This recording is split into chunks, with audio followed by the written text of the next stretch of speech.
Namaste everyone, I am Dr. Amit here. Hope you all are doing great. Welcome back to my YouTube channel at the rate Dr. Amit Official. So here we make medical concepts simple and practical. So if you haven't subscribed yet my YouTube channel, so don't forget to hit that subscribe button and stay updated with all our medical videos.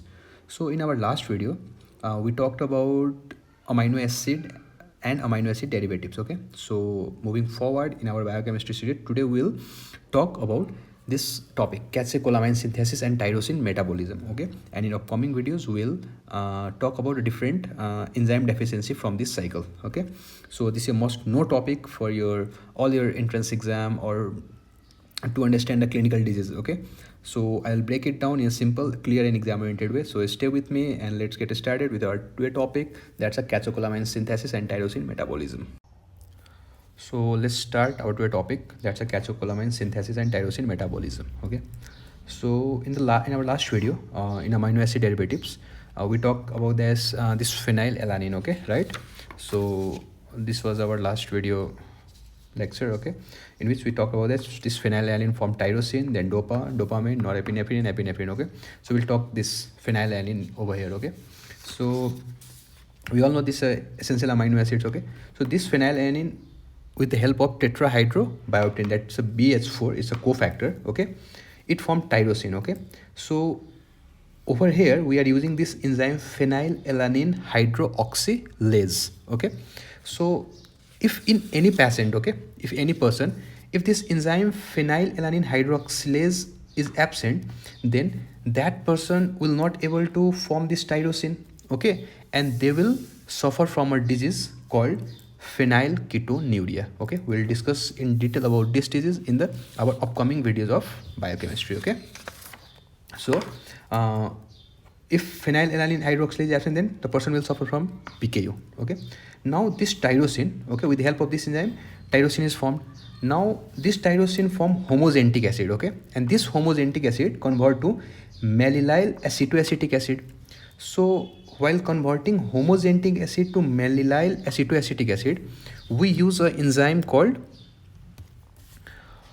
homogentisate oxidase. Okay, and if this enzyme, okay, if this enzyme is absent, okay, homogentisate oxidase is absent, then the person will suffer from olfactonuria. Okay, so we'll talk about this disease olfactonuria in our upcoming videos of biochemistry, okay, in detail. So if this enzyme will absent, then the person will suffer from olfactonuria. Okay, so this homoxantic acid will not able to form fumarate and it will not go to TCA cycle. Okay, so let's again come to this part. Okay, so the phenylalanine forming tyrosine. Okay, and we all know that tyrosine is a precursor for catecholamines like dopamine, norepinephrine, epinephrine, thyroid hormone and melanin. Okay, so the tyrosine is forming melanin over here. Okay, with the first it convert to dopa A, that's a dihydroxyphenylalanine, and and with the help of tyrosinase it form melanin. Okay, and this what does this melanin do? Okay, so this melanin provide pigmentation to skin, hair and eye. Okay, and it also protect us from UV radiations, okay, of the sunlight. So if this tyrosinase enzyme is absent, then the person will suffer from albinism. Okay, that the person skin will be white. Okay, okay, now this dopa is getting converted to dopamine.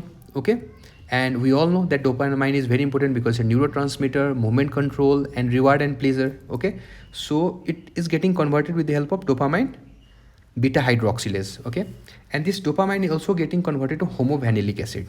Okay, now this dopamine will form with the help of vitamin C, and this enzyme it form norepinephrine. Okay, and we all know that norepinephrine is important because it causes vasoconstriction, increases BP and stress response. Okay, and this norepinephrine with the help of catechol O methyl transferase is formed normetanephrine. Okay, and again with the help of monoamine oxide it form vinyl mandelic acid.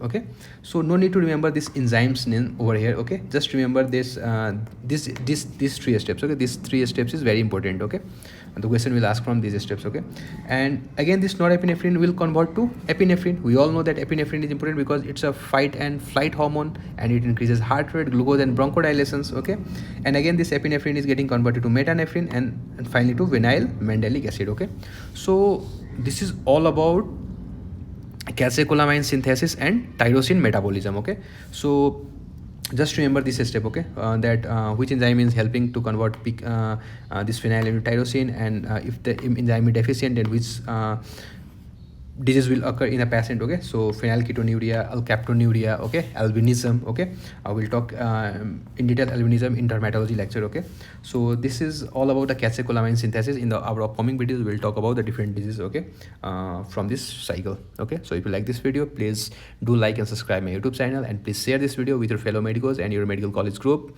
and stay tuned and stay focused and work hard, keep studying. I will meet in the next video with some important concepts of MBBS subjects. Till then, take care, bye, and stay tuned to our YouTube channel.